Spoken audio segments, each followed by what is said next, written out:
Alright, so everything in the course so far was all set up, and now we are ready to state some really fundamental things about vector calculus.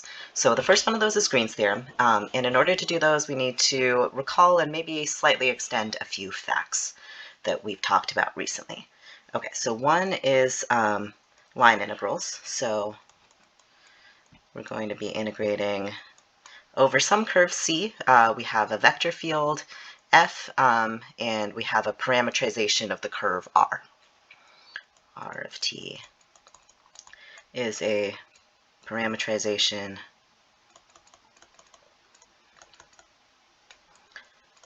of c. And remember we said that this was the integral over c of f dot r prime of t dt. And that was because dr by dt was r prime of t. So we could multiply, again, it's a little sketchy, don't try this at home, both sides by dt, right? Okay, we've done that before. Now let's write, we're going to write f as p comma q, where p and q are both functions of x and y. Okay, so now we have the vector p comma q dotted with, and then r of t is just x of t comma y of t. So r prime of t has got to be x prime of t comma y prime of t dt.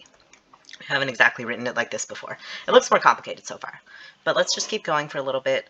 So that's the integral over c of p times x prime of t dt plus q times y prime of t dt. And then remember that in when we were doing line integrals, we were talking about work but only going in one direction. We said that dx was x prime of t dt because x prime of t was dx by dt, and dy was y prime of t dt. That was all that slightly sketchy stuff like the stuff we did over here.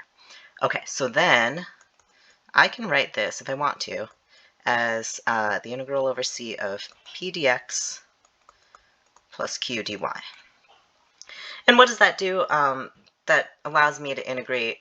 Sometimes it's convenient, not often, but it could be convenient to integrate over one variable at a time. It's not a partial integral, so you don't go crazy with this formula. You won't use this. Okay. Then, other thing we need to recall is the fundamental theorem of line integrals.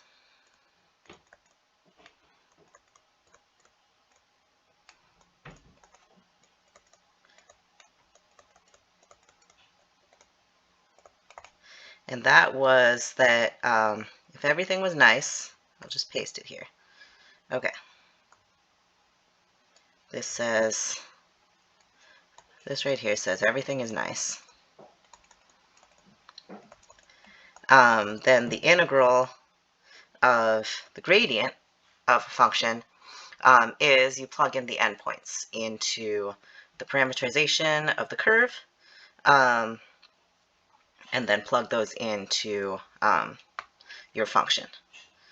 Okay, what does that have to do with anything? Then one more thing we need to recall is a conservative vector field.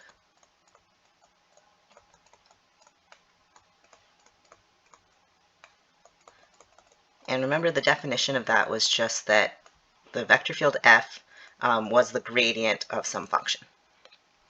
Right, and remember this is fx comma fy. So that's a vector. Okay, so let's put this all together.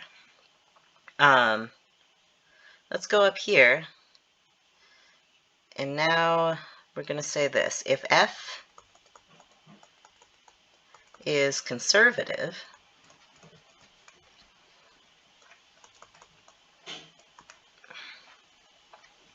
then f equals the gradient of some function.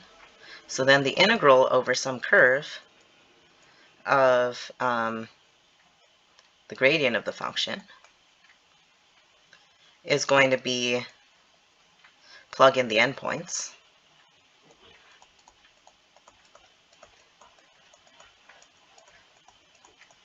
And that's not super interesting. But what's interesting is if the curve is closed. And this is a different definition of closed than a closed interval. Curve is closed is exactly what it looks like. So if you're in two-dimensional space, if you start somewhere and end up back there, then the curve is closed. Okay, so if the curve is closed, that's great because your beginning and ending points are going to be the same.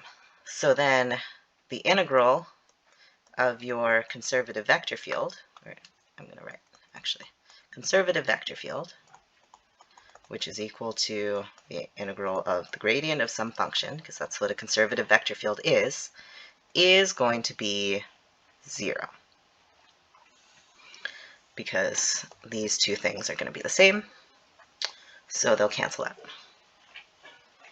Okay, so that's the groundwork of motivation for Green's theorem.